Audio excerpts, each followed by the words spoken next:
Good evening. Welcome to Inside City Hall for Wednesday, November 12th, 2025. I'm Errol Lewis.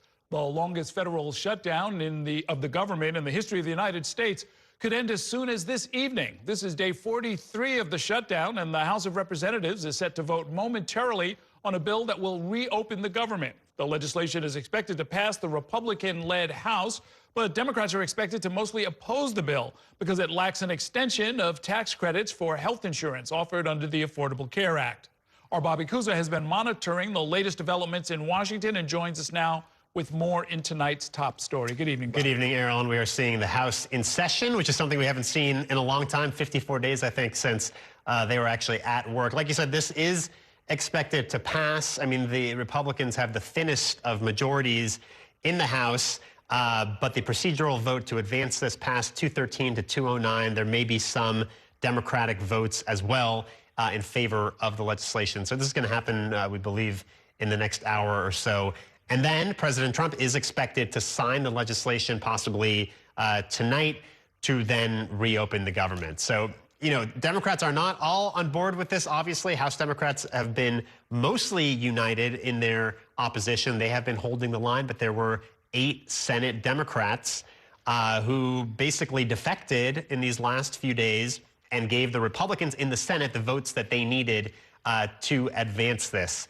But, you know, this has been sort of widely viewed as a capitulation on the part of Democrats. They didn't really get any concessions on the one issue that they said they were fighting for, which was these Obamacare subsidies. These enhanced tax credits are due to expire at the end of the year. All they really got was a promise by Senate Republicans to take this up next month. No guarantee that anything's actually going to happen. It would still then have to go to the House and to the president's desk. So there has been a lot of criticism, including of Chuck Schumer, New York Democrat. And I mean, this now goes back months. Criticism of him first earlier in the year for voting with Republicans to pass a bill at that time. And then this time, even though Schumer voted against this the other day, he was not able to keep his caucus together. He wasn't able to keep all the Senate Democrats in line. And so, again, there's talk about whether he should be removed from leadership. Some congressional Democrats have called for new leadership. And today we heard from Alexandria Ocasio-Cortez, who has been asked repeatedly about Schumer, whether she might potentially run against Schumer for his Senate seat when he's up for re-election in a couple of years. Here's what Congresswoman Alexandria Cortez had to say when she was asked about it earlier today. This problem is bigger than one person, and it actually is bigger than the minority leader in the Senate. You had 8 Senate Democrats who coordinated their own votes on this, as well as you have 2 retiring members. Many of them are also up in several cycles from now, with the hope that people are going to forget this moment. And I think what's important is that we understand that this is not just a leader is reflected as a reflection of the party. And Senate Democrats have selected their leadership to represent them. So assuming this gets done tonight, we will see the effects of the shutdown sort of begin to unwind. Federal agencies will reopen. But remember, this is only going to put this off for another few months, right? We could have another expiration at the end of January, although some federal agencies are expected to be funded until later in the year. So, as always, we might find ourselves right back here again in a similar position. Yeah, I'm curious as to, there seems to be this certainty out there that if they had simply kept the government closed for another week or two, if they collapsed the economy because the airports weren't functioning, if people weren't able to get home for Thanksgiving, that then what, the Republicans were supposed to come in and reauthorize these subsidies? That's not necessarily. I mean, that's a matter of strategy, right? I mean, this is what everyone has tried to game out. And, you know, the Democrats have come under a lot of criticism for caving here. But some of those Senate Democrats say, look, we held out as long as we could, and there was no sign that stretching this out any longer was going to extract any more concessions from Republicans.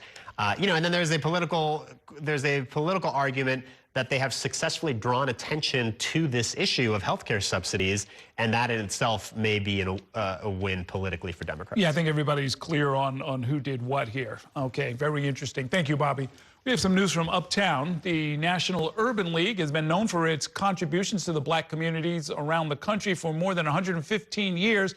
Today, the organization opened a new national headquarters up in Harlem. Organizers say that the new center honors our nation's civil rights story, but also looks towards the future.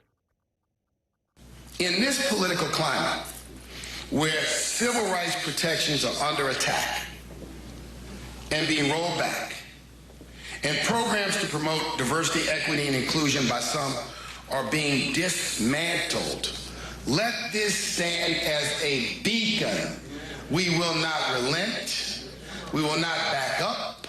We will not turn around in our commitment to equal opportunity and, yes, diversity, equity, and inclusion. Governor Kathy Hochul and Mayor-elect Zohran Mamdani appeared together at this event after spending the weekend in San Juan, Puerto Rico. Sitting among other political power brokers today were the Reverend Al Sharpton, Senator Kirsten Gillibrand, and Goldman Sachs CEO David Solomon. Mayor Zohran Mamdani, he talks about housing. He believes in this. Yusef Salaam, all of us believe we need to build more housing. And we'll get it done. This building, this work, this organization, this leadership, it feels befitting of the legacy of greatness that so many black New Yorkers have built here in Harlem. Because these are the streets that have been walked by some of the greatest musicians, writers, political minds, and civil rights leaders in our nation's history. Notably missing from the opening was Mayor Eric Adams, the only prominent black elected official not in attendance. His office said that the mayor was invited, but that he had a scheduling conflict. In other news, Mayor Eric Adams visited a school in the Bronx to announce a new financial literacy program that is set to begin next year after he leaves office. It's a sign of how Adams plans to spend the rest of his limited time running City Hall. The mayor also had a few pointed words for his successor about soccer and the World Cup. Our Dan Rivoli was at today's announcement and joins us now with more. Good evening, Dan. Good evening, Errol. Interesting how some of the details about how Mayor Adams is approaching his responsibility for the transition is happening out before reporters. He said that his deputy mayors and commissioners are drafting a document for programs that Mayor-elect Zohran Mamdani will inherit, including the one he announced at a Bronx school that would invite banks into public schools to promote financial literacy and give banking services to students and their families. We know if we bring financial services and education directly into schools, we are helping break cycles of inequality. Eric Adams is still the mayor, announcing at this Bronx school a new pilot program, banks setting up inside 15 public schools to teach students about financial literacy. We had no financial literacy at all. The pilot program will launch next year when he's no longer mayor. But would the incoming socialist mayor let capitalist bankers inside city schools? Mayor-elect Zohran Mamdani's team did not respond to New York One's request for comment. I'm not sure what type of banking system they have in socialist countries, but I like capitalism. I'm a capitalist. Adams also talked about the transition, handing off the baton, as he put it. Once I hand off that baton, it's a wrap. I did my mile. I'm not here to critique the next mile that's being run. Adams said his deputy mayors and commissioners are drafting a document of City Hall's programs for Mamdani's transition. We're going to turn over a good document for the mayor and his team, incoming mayor, mayor-elect, and his team to sit down and look at it and say, this is something we want to continue, this is something that we don't want to continue. That's up to them to do that. After the announcement, Adams had some unsolicited advice for Mamdani, like focusing on the economics of hosting, with New Jersey, next year's FIFA World Cup, instead of antagonizing FIFA for high ticket prices, as Mamdani did during the campaign. FIFA is quadrupling the max ticket price that it will charge. He cannot screw it up. He needs to be supportive of FIFA because it's going to bring in billions of dollars. Working class people are going to have jobs here, and everyone knows that during the World Cup, the bulk of the people are not at the game, they're at the fan experience. We're going to have fan experiences all over the city. Adams also spoke about his itinerary for his trip to Israel on Friday. These photos from his 2023 trip. Business, technology, encouraging more jobs here. You know, I'm going to the last day, I'm going to encourage investments and jobs to our city. Mayor Adams is scheduled to return from that trip to Israel on Tuesday.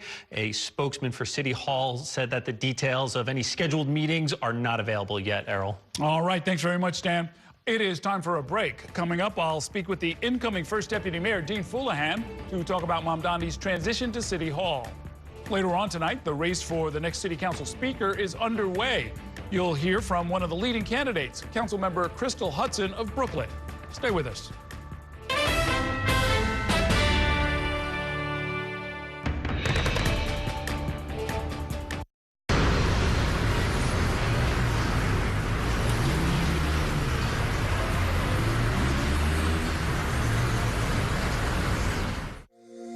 Every day tells a new story. At Mornings on One, we're dedicated to bringing you the stories that matter most to start your day. With in-depth coverage of the day's developing news. I'm Pat Kernan. Here are the stories we're following this morning. And weather updates every 10 minutes. Some morning sunshine possible, clouds take over. It's our responsibility to get you the information you need before you head out the door. Mornings on One, weekdays starting at 6 on the Spectrum News app. Free for Spectrum customers.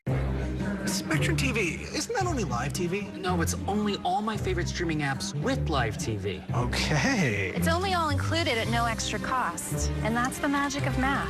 Will this be on the test? Sure, why not?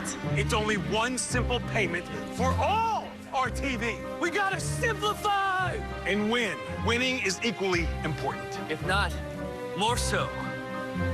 Yeah!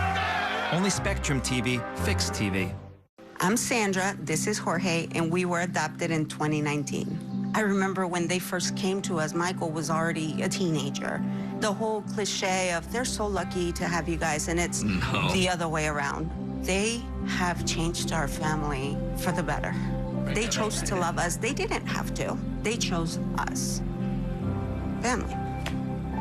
Learn about adopting a teen from foster care. You can't imagine the reward. Visit adoptuskids.org. And that's a look at some of what's in the papers this morning. You've done at the sports section. Today's story is about the latest chapter for a beloved local business. It's a beautiful day with temperatures in the 60s, but showers are expected in the next hour. In a city that's always on the go, it's important to stop to hear the stories that connect us. The news that matters to New Yorkers. That's what brings us together. That's Mornings on One. Weekdays starting at 6. Exclusively on Spectrum.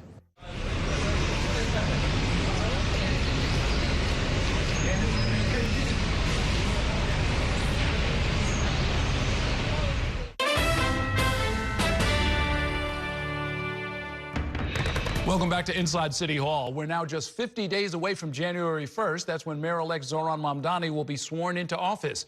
And in the coming days and weeks, Mamdani will be announcing a wide range of appointments from deputy mayors to commissioners. Joining me now to talk about the ongoing transition period and how the mayor-elect seeks to implement his ambitious agenda is the incoming first deputy mayor. Dean Fullahan is a veteran of state and city government who previously served as first deputy mayor and as budget director under former Mayor Bill de Blasio. He also held staff positions in the state assembly for 3 decades, including 16 years as a top policy advisor to the Speaker of the Assembly. Welcome back to the program. Very good to see you. Errol, always a pleasure, and I'm really happy to be back. Absolutely. Well, now, when did you get the call, and were you surprised? So it wasn't a call in that sense. We developed a relationship before the primary. In late winter, we talked about government, City Hall. I had been incredibly impressed by this campaign and the agenda that Zohran Mamdani had put forward at that time, and then we just kept continuing that. My advising the candidate and staff, and we continued to do that. So it was much more a natural progression, and I had said early on to him, whatever you need me to do, I believe in what you've outlined, I believe the crisis that you've identified, and that it can be implemented. So inside or outside, you know, I'm there to help. And something my viewers don't know, but that you and a number of other government veterans, Michael Jacobson and Mark Shaw, are part of this Center for City and State? No, it's the Institute for State and Local Government. State and Local Government at CUNY. At CUNY. Good old CUNY. Yes. Doing its job once again. Absolutely. So that even before this campaign season, you'd been talking with incoming city council members and assembly members, probably including Zoran Mamdani, right? Thank you so much for raising this, because I love having conversation about CUNY and the Institute. And after I'd left, after the end of the de Blasio administration, I joined the Institute.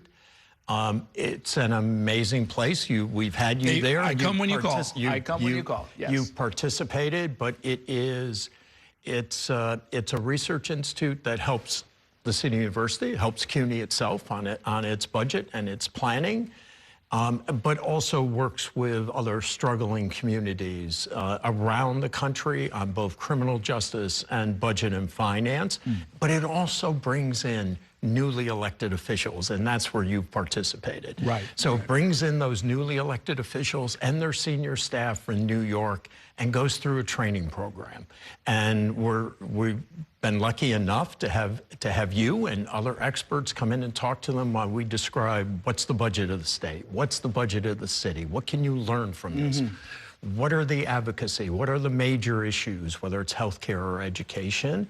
So the Institute's it really is a wonderful place. So all of the officials who came through there, save your notes, go back and look at your notes, because school is going to be back in session in January. Correct. What are best practices when it comes to the number of deputy mayors? I know it really varies from one administration to the next. It really does. It even varies within an administration. I think the Koch administration, I know I'm dating myself, but I'm allowed to. The Koch administration went from, I think it had very few and then a huge number and then reduced it again. It's what it works for each mayor, and it's comfortable in the span of control. Look, we've identified that we have, because it's such an ambitious agenda, let's break it down, right? The mayor-elect has been very clear. We're going to make the city, we have operational responsibilities. We're not going to lose those. We're going to do them. We're going to do them better. We have very clear policy goals on affordability that we have to implement. We can implement. We're going to have to negotiate with the state. We're going to have to work through that. So that's the policy goal.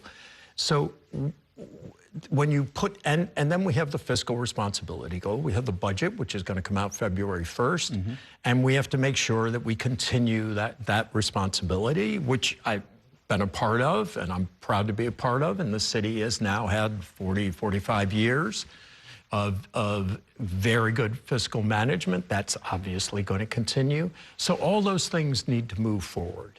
You've been part of really, really tough budgets, mostly during your Albany years. Yes. Austerity budgets, you could even call them. You had a run of, some of it was just luck, right? But you had a really good run during the de Blasio years, where there were no deficit or much less difficult decisions that had to be made around overall spending, I guess, is what I remember. Except for the early parts of COVID, where obviously revenues had dropped off significantly. We had very high unemployment and economic activity had stopped as federal money. It then started to revive and federal money came in. But there was a period where we were really having to be very careful with our priorities, and of course, setting a budget's all about priorities. What do you expect to see happen? I mean, there are a number of different scenarios where what is being at least threatened by the president personally of the United States, and what might happen out of Washington, with sort of an Albany overlay. You're going to have to figure out a lot really quickly in the first 8 weeks, right? Sure, we're starting that right now. We're not waiting to the beginning of January. We're starting that process now. We're meeting with the governor's staff. We're going to be working together on an agenda. We see commonality in that agenda, right? The governor has said very much support of universal child care. It's one of the major agenda items now of both leaders, their support in the legislature. The governor did too, a child care tax credit in the last budget, so clearly there's a commitment there. Implementation is going to be difficult, but I'm quite sure working together we can figure out a way to do that. There are many Albany issues. Their budget's going to be coming out, our budget's going to be coming out, and we're going to, we know that we have a very aggressive agenda, and the implementation of it is a responsibility that we're all taking on and we're going to accomplish. So now I assume that despite what we've heard from some commentators and from, frankly, former Governor Andrew Cuomo, that you must have said and must have concluded, as you spoke with Zohran Mamdani, that his agenda is doable, that it's not pie in the sky, it's not impossible, it's not impossibly expensive. It's something that can be done within the confines of a system that you know better than almost anybody. Definitely. I mean, the answer is to that, yes. And you and I have actually witnessed many times when someone said or commented, can't be done. And then 3 months later, it gets done. I was part of Universal Pre-K with Mayor de Blasio, and everybody said could not happen. Could not happen in the Education Department, take 5 years. The then governor of New York, impossible, start with a pilot. And it happened in 2 years. And the state helped support it. Right, right. And you're expecting a similar success here? I think we have to have the similar success. The residents of the city have spoken, and it's been very clear, and they've done it in amazing numbers, and their response to the Mamdani campaign is that this has to happen. So I don't see it as a question of choice, but there is, how do we get there? Right. I guess a final question is, what about what I think people like you think of as political noise? The actions of the president, the kind of the publicity that comes around threatening to send in the National Guard and things like that. Are those mere distractions, or can it really sort of derail the progress that you're trying to make on any given policy initiative? Look, we can't let it derail the policy. Every action, the operations of the city have to continue. If there are federal actions, the mayor-elect's been very clear. He's going to defend the city in any means possible, but he's willing to have conversations with the president. He's willing to have conversations with anyone in Washington. The goal is to help the city that we all care about, that we all want to, that we know needs serious issues addressed. And that's what we're going to do. Okay. We look forward to getting more details as D-Day approaches and as we go into the new administration. Congratulations again. Thanks for coming by. Thank you very much. Let's take a short break now. We're going to bring you another update on the House vote to reopen the government in 2 minutes. Stay with us.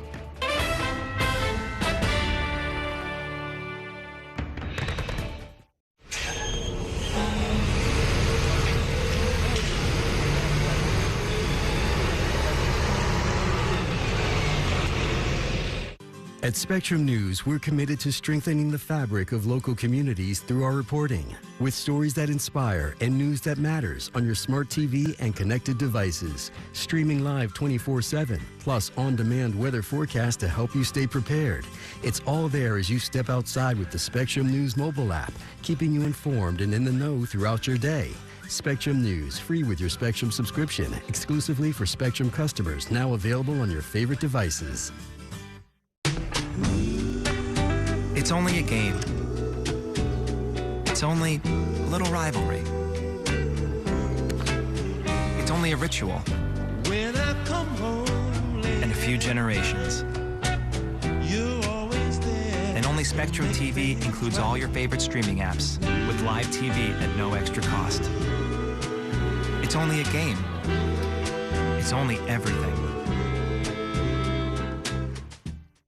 Mom was always organized, but she started forgetting to pay her bills on time. And she'd buy the same gifts over and over. Telling the girls about my Alzheimer's diagnosis was really hard. At first, we had our cries, but then we were like, okay, let's make a plan. Early detection gave us time to adapt together.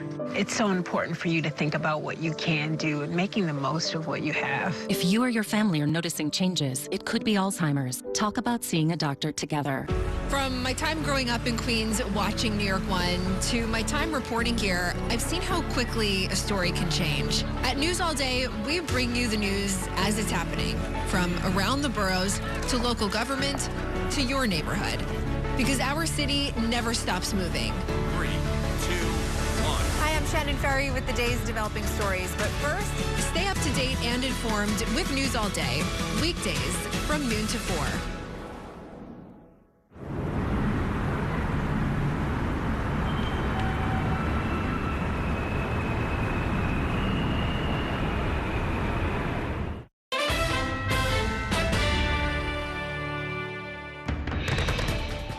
Welcome back to Inside City Hall. House Democrats today released emails sent by convicted sex offender Jeffrey Epstein.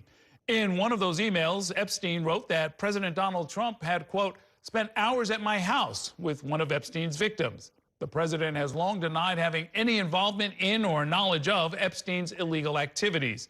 Spectrum News national political reporter Taylor Popolars has the latest in this report. On the same day the House of Representatives met for the first time since September, Democrats on the House Oversight Committee released documents obtained from the estate of Jeffrey Epstein. The disclosure immediately touched off an uproar. The most important thing today is the president can clear his name, as he likes to say, if he just released all the Epstein files.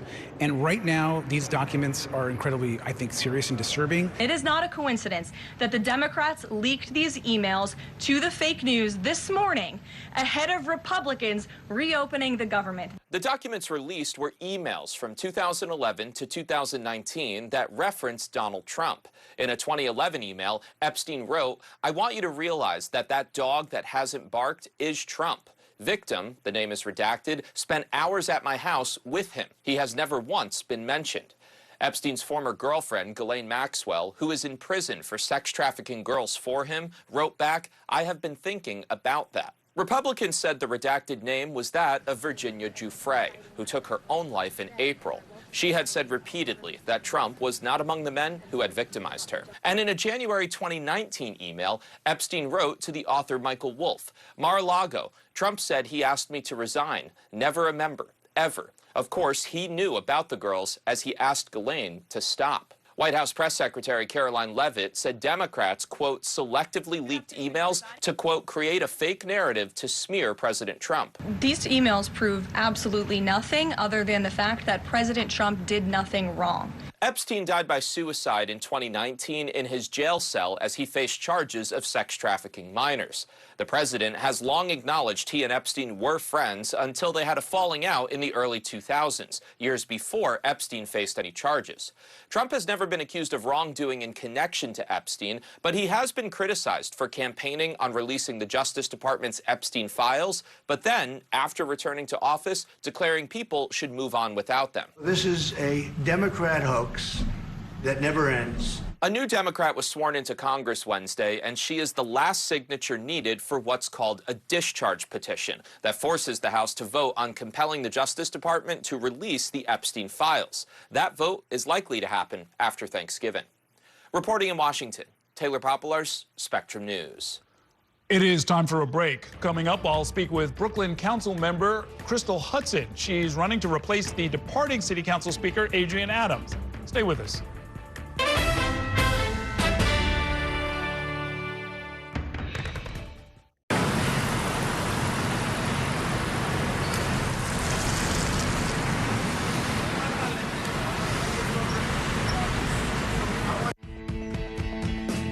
In Focus with Cheryl Wills, a weekly show discussing decisions and potential solutions for issues making an impact in your community and your city.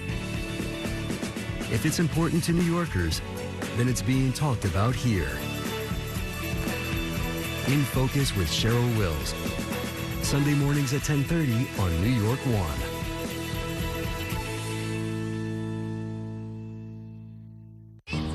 It's only a slice.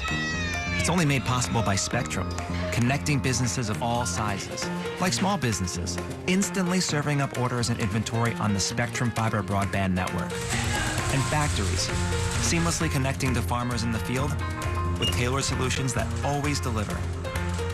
It's only a slice. It's only everything. Get your business free fiber-powered internet forever. Call to find out how.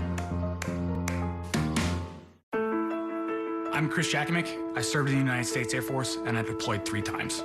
So in 2017, I was serving as an Air Force First Sergeant. Our motto in that role is, my job is people, everyone is my business. But unfortunately in that year, I would lose my own brother, Lance Corporal Adam Jakimick, to suicide. The majority of veteran suicides are from guns. I store my weapons securely, not only for myself, but for my family. My service never stops. At Spectrum Noticias, we recognize that our New York City community is vibrant and diverse. Spectrum Noticias delivers balanced coverage of the stories that matter in our communities and across the country.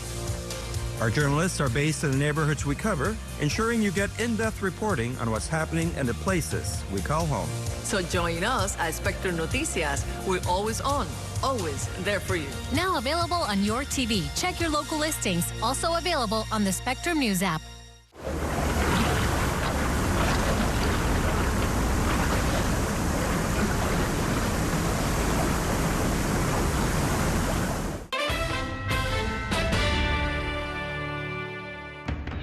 Welcome back to Inside City Hall, where we will be closely following the race to become the next Speaker of the New York City Council. It's coming up in the next few days and weeks. The current Speaker, Adrienne Adams, is term limited and unable to seek re-election. So here's a look at the City Council members who are believed to be currently in the running. That includes Crystal Hudson, Julie Menin, Christopher Marte, Selvina Brooks Power, and Amanda Farias. Now, some of the Speaker's most important duties include working as a liaison between the council and the mayor and serving as a check on the mayor by choosing which bills to advance or change or obstruct. In order to be elected as Speaker, a member has to get the support of 26 out of the 51 votes in the City Council. Joining me now to talk more about the race is a leading contender. We've got Crystal Hudson of Brooklyn, whose district includes all or part of Crown Heights, Prospect Heights, Clinton Hill, and Fort Greene in Brooklyn. She's also currently the chair of the Committee on Aging. Welcome back to the program. Good to see you. Thank you so much for having me. Pleasure to be here. What makes you want to do this job? You know, we are in a pivotal political moment. I have a proven record of standing up in hard moments and supporting tough fights. Trump is, going to be attacking New York City. And we need to make sure that we have strong, steady leadership on the other side of City Hall to give people the security that they need to know that we will always stand up and defend New York. Were you part of the leadership team and the budget negotiating team? I'm on the budget negotiating team, yes. The Speaker is at times a counterweight to the mayor. We certainly saw that over the last few years. As a supporter of Mayor-elect Mamdani, can New Yorkers trust you to fight him if and when that might become necessary? Absolutely. And, we're mandated by the New York City Charter to do just that, to provide oversight, to demand accountability. And also, we need to ensure that the mayor has a strong partner in order to deliver for all New Yorkers, right? We've seen that what New Yorkers want is a more affordable New York City. The council, as an example, has already laid the groundwork for universal child care. We want to make sure that we can work with the mayor to actually deliver on that. Yeah, I wanted to ask you about that. I mean, is there a role for the council to play in, say, freezing the rent or advancing the child care agenda? Certainly for the child care. I think when it comes to freezing the rent, we can look at opportunities to provide tax breaks, for example, so that we can ensure that buildings and units are actually getting the repairs that they so desperately need in so many cases. And so, yeah, there are many ways that we can work with the mayor to deliver on his agenda. And fast and free buses. I mean, to a certain extent, this is something that might have to be done through straight budgetary allocations, right? Yeah, absolutely. And we'll continue to have those conversations. Now, the recently passed ballot proposals that dial back some of the council's control over land use and development. Your district was not one of the ones that had been seen as, blocking development. In fact, you just got a pretty serious rezoning about 13 blocks along Atlantic Avenue and so forth. But how would you, in the new regime, with these new ballot proposals now that are about to take place and become law, how would you use the new powers that the Speaker in particular would have to, at times, overrule council members if it looks like they're blocking proposals that would be good for the rest of the city? Listen, I think Speaker Adrienne Adams has laid a really strong foundation. We are a council that has delivered almost 200,000 units of housing.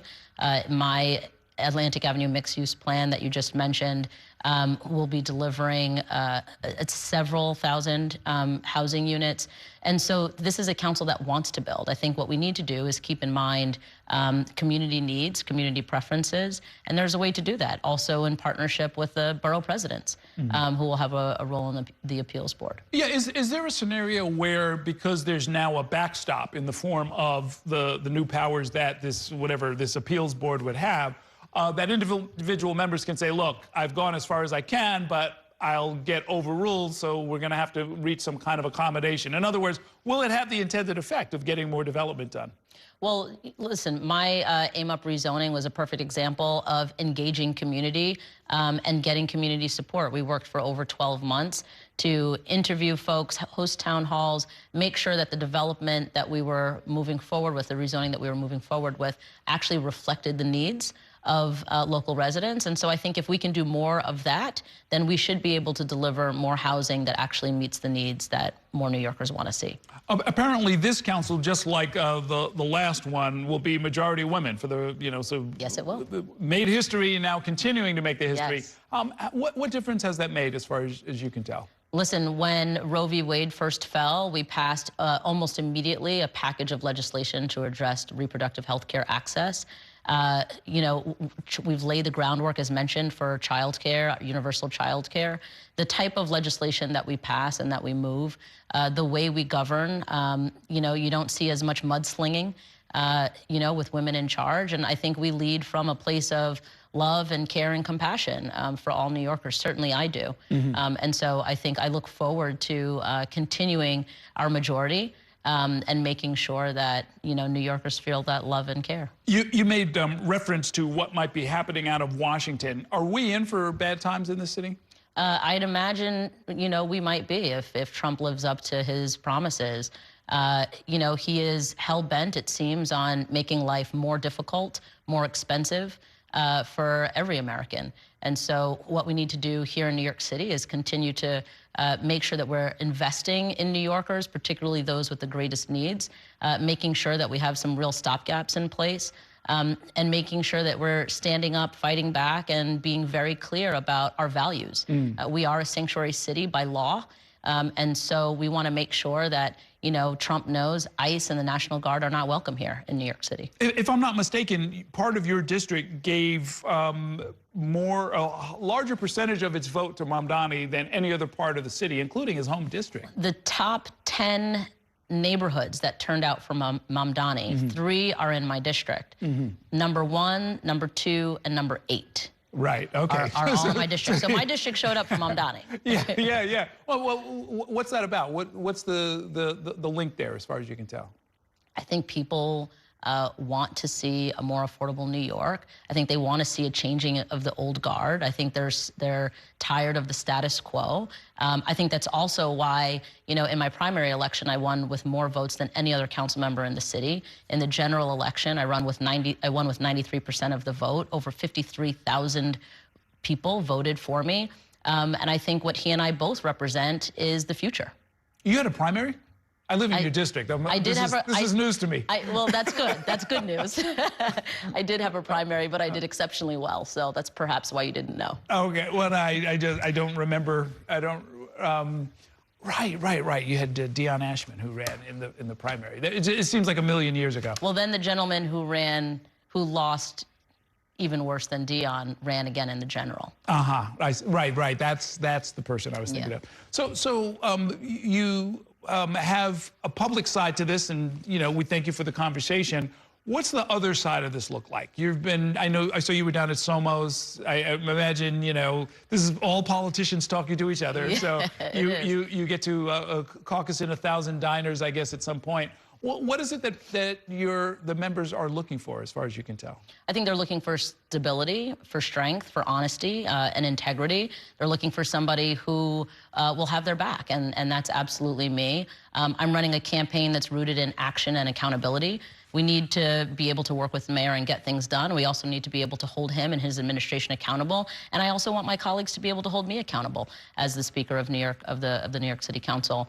Is there sort of a slate that develops along the way where I might help you, but I'd like to be finance chair, those kind of conversations? Well, Carmen De La Rosa, who represents a district uptown, who was running for speaker, has left the race and gotten behind me.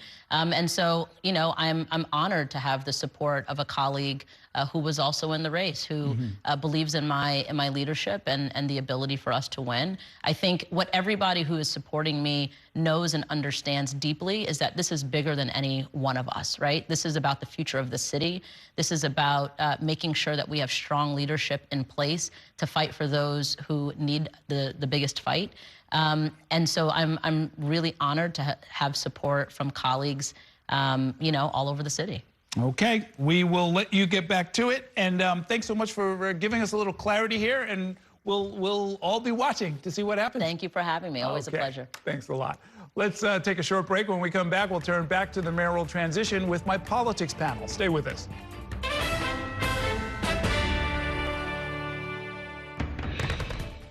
The next downtown local 6 train to Brooklyn Bridge City Hall will arrive in 2 minutes.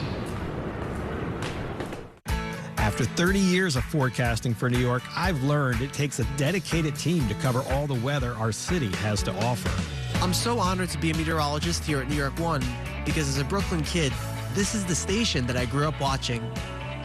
Morning, noon, or night, our team is here to bring you accurate forecasts you can count on, from severe weather updates to our Weather on the Ones. Watch the New York One weather experts on your TV and on the go with the Spectrum News app. Your entertainment the way you want it. With Spectrum TV, all these streaming apps are included at no extra cost. So you can watch anything.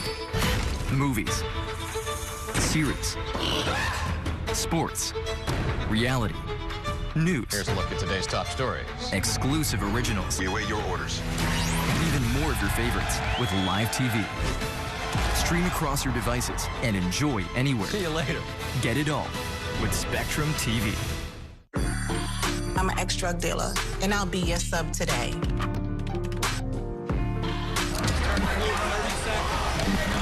Two milligrams of fentanyl can be lethal. A lethal dose is in here. Who gets it, I won't know. It's cheap, it's potent, and it's profitable. The sad reality is fentanyl is being mixed into everything now. More kitchen now. My father was a New York City firefighter. My mission, like his, is to serve New Yorkers in a city that doesn't stop when the sun goes down. Being with New York One since the beginning, I'm now honored to join you even earlier each weeknight. Starting at 8 with New York Tonight, we'll explore the latest news developments, followed by New York One at 10 to wrap up your day. So join me each weeknight starting at 8 right here on New York One.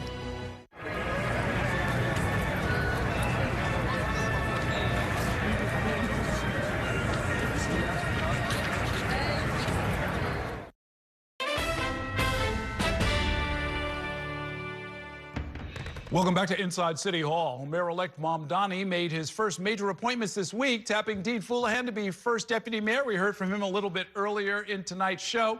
He also chose El Bizigard Church to be his chief of staff. Joining me now to talk about the appointments and much more is my weekly politics panel. Laura Tamman is a political science professor at Pace University, and joining us as he does every Wednesday is New York One political commentator Herson Barrero. Thank you both for being here. Is the choice in particular of Dean Foulahan going to quiet some of the critics? I mean, you just saw him. He seems very reasonable. He says everybody says it's impossible until it's not. And we're gonna pick up the garbage, keep the streets safe, and do everything else. But we're also going to do, he said, the people have spoken. We're going to do what the voters have asked us to do. Yeah, I think he represents someone who has a lot of experience in government, but not necessarily somebody with his own agenda, somebody who can really implement what the mayor wants to do. So it seems to me like a great choice, especially in balance with the chief of staff that he's selected. Yeah. I like the fact that we thought that this administration, besides the socialism, McCammons, and stupid stuff that I'm not really concerned about, and most New Yorkers aren't either, the other stuff was no negative, the anti-Semitism, the charges against him. But the fact that he's a young person selecting one of the oldest, I never thought he would select a person into their 70s.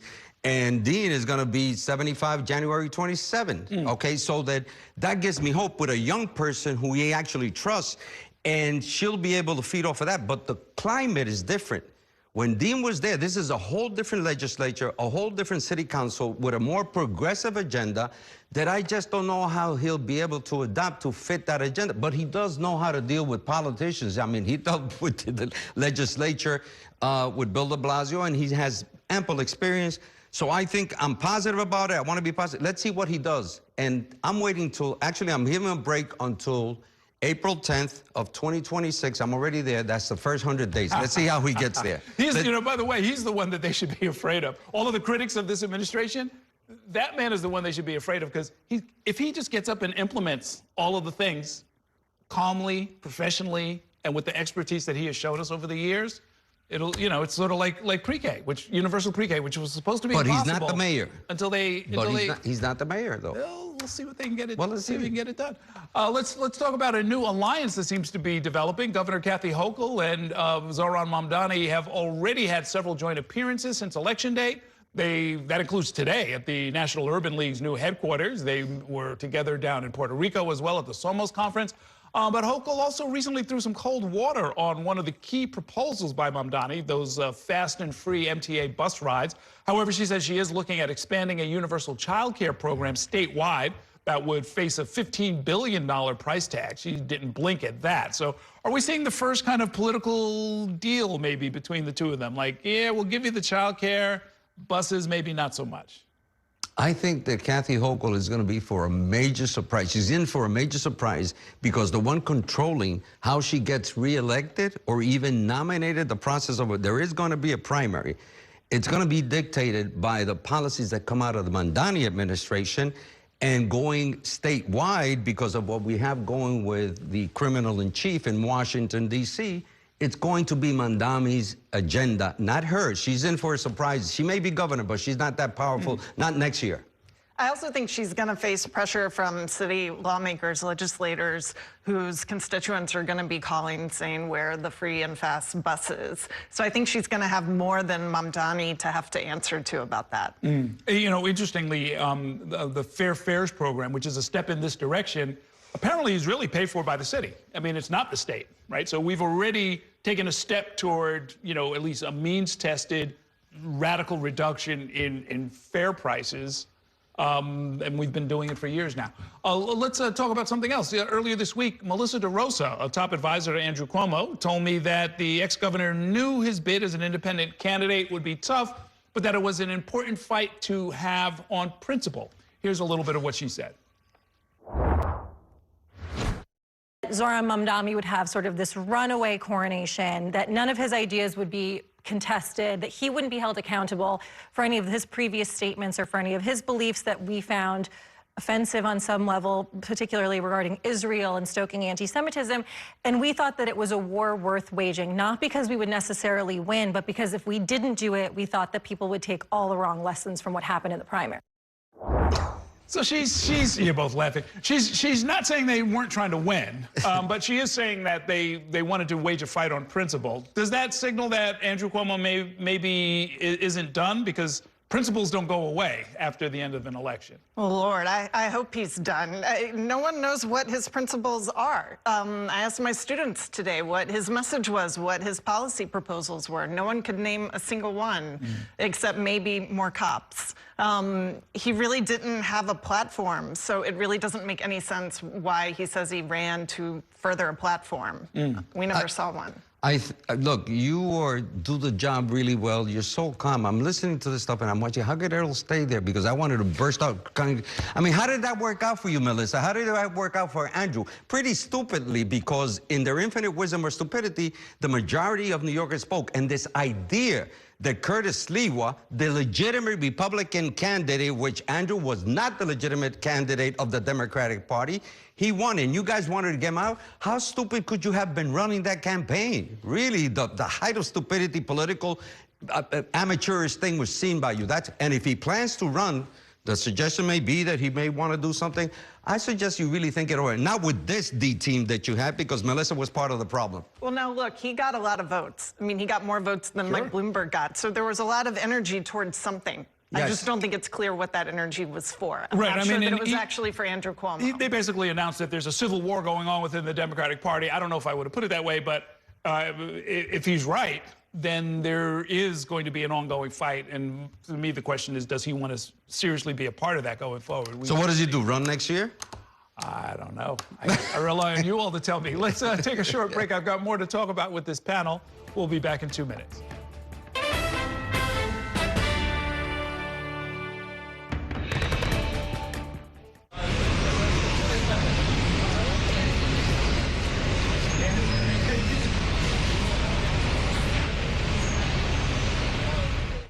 Here's the deal. People need a place to explore national issues that have an impact on their community. To understand those issues better, we're bringing together our team of local political journalists from across the country to break down what's happening. So join us every week to catch up on the key stories making a big difference across the nation and in your local community. Watch The Big Deal with Errol Lewis Friday nights at 9 on Spectrum News New York 1. Available on all of your favorite devices exclusively on Spectrum. There's an international travel plan with Spectrum that was an additional $10 a month as opposed to paying a ridiculous amount per day for roaming fees. This literally felt like my old phone carrier was reaching their hand into my wallet and just helping themselves to some of my cash. I like having no surprises when it comes to my cell phone bill. And with Spectrum, that's been the case. So it saved me a ton of money. Real customers, real savings. To see how much you can save, visit spectrum.com/save.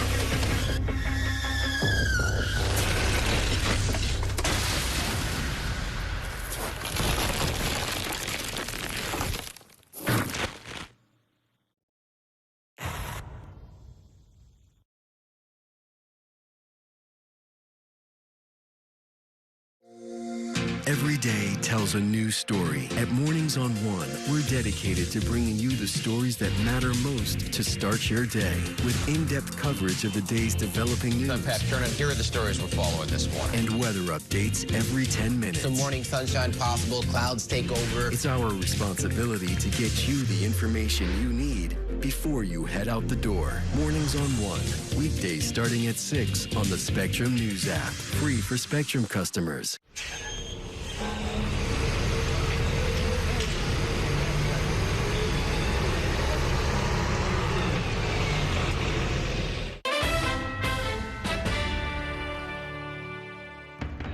Welcome back to Inside City Hall, where I'm once again joined by my politics panel, Professor Laura Tammen and our own Herson Barrero. Let's talk about what's going on here with City Council member Chi Osei. He's reportedly planning to challenge Hakeem Jeffries in next June's Democratic primary for Congress. Is there indeed a war brewing between the DSA candidates and the mainstream Democrats? I hope there is. I think that Chi should actually, somebody's got to challenge Hakeem Jeffries because he has not lived up to what is needed in the speaker, or at least the aspiring speaker. And I think he's even very weak. He's a nice guy. I like him personally. But as the leader, right now, as he's called, I think he's failed miserably. So I think it's Chi or everybody else they should challenge. And DSA should, have their candidate.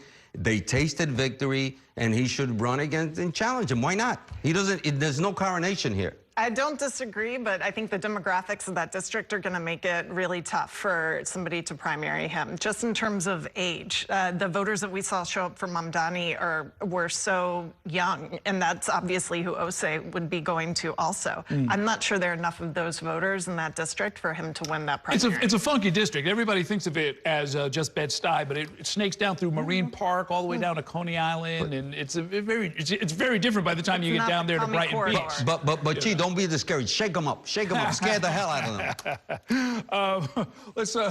Where in the world is Eric Adams if traveling again this Friday, heading to Israel to meet with officials, business leaders, visit religious sites? This is at taxpayer expense, although the benefit to the city is unclear at this point. The mayor has also eliminated the weekly off-topic press conferences.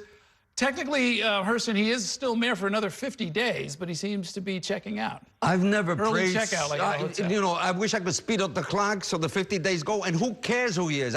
Do you really miss him? Do you really want him at City Hall? I'd rather that he be all out there. He's been irresponsible for so. I remember Tiffany Caban writing in the Daily News how he had failed us. She wasn't wrong then, the city council member, till now. Godspeed. Stay wherever. Is there a one-way ticket? Does he come back? I'd rather not have to pay for his travel. Yeah. Okay. So we'll let him stay. No coming back. How's that? All right. Very interesting. And finally, Elise Stefanik, the congresswoman from upstate, has announced her candidacy for governor in a video. Here's a little bit of what that looked like. Worst governor in America. Kathy Hochul made New York the most unaffordable state in the nation, crushing families with sky-high taxes, unaffordable rent, soaring energy costs, and record-high grocery bills. And cozied up to a defund the police, tax-hiking, anti-Semitic communist. Jesus. A little over the top there, but, there you go. The very next day, the chair of the state Republican Party endorsed her. But then Bruce Blakeman, the Nassau County executive, began rounding up support and says that he might make a bid for the nomination. Who's the stronger candidate? Is Hochul actually vulnerable? What do you think of all this? I think that Hochul will be tough to beat in a midterm year when the Republicans are holding all the other three branches of government. Normally we see the party in power lose seats in power. So I would expect her to be okay, but she should definitely mount a spirited fight. I hope that she has a primary. I think it's needed to shake her up. If she does win, I did not vote for governor for the first time in my life. As an independent, I didn't like Lee Zeldin. I didn't like Kathy Hochul. I'm still not a fan of hers. But against Elise Stefanik, I will vote for Mickey Mouse against Elise Stefanik because her purpose in getting elected governor is to pardon the criminal in chief, the convicted felon that we have in the White House. So whoever it is, except Elise Stefanik, who is a títera, that means a puppet of Donald Trump. So anybody but. Very interesting part of my conversation with Melissa DeRosa is she's a childhood friend of Elise Stefanik. They both served in student council together. She says she's known her since she's 12 years old, and don't underestimate her. Ooh. Get the hell, come on. Look, we actually did some reporting on her. She started out as a non-Trump conservative upstate Republican and then went full MAGA. I think she just saw where the votes were, where the mood of her electorate was, and that's when she jumped on the Trump train. And I remember when the Cuomo people bringing up stuff that they were throwing at her. They were enemies. At one point, Melissa and her were dire enemies, and they said really nasty things about each other. So come on, Mela, you're trying to scare Hochul? But we don't know what's going to happen in the next year with the federal government and funding to both New York City and New York State. So a lot of things could change. Indeed. Well, Professor Laura Tamman, Herson Barrero, thank you both for a great discussion. That is going to do it for tonight's show. Thanks for watching and have a great evening. We'll see you next time inside City Hall.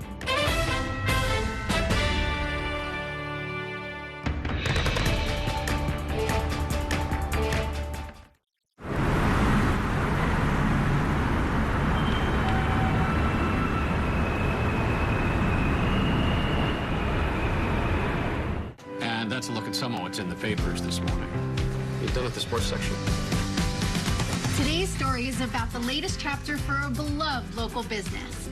It's a beautiful day with temperatures in the 60s, but showers are expected in the next hour. In a city that's always on the go, it's important to stop to hear the stories that connect us. The news that matters to New Yorkers.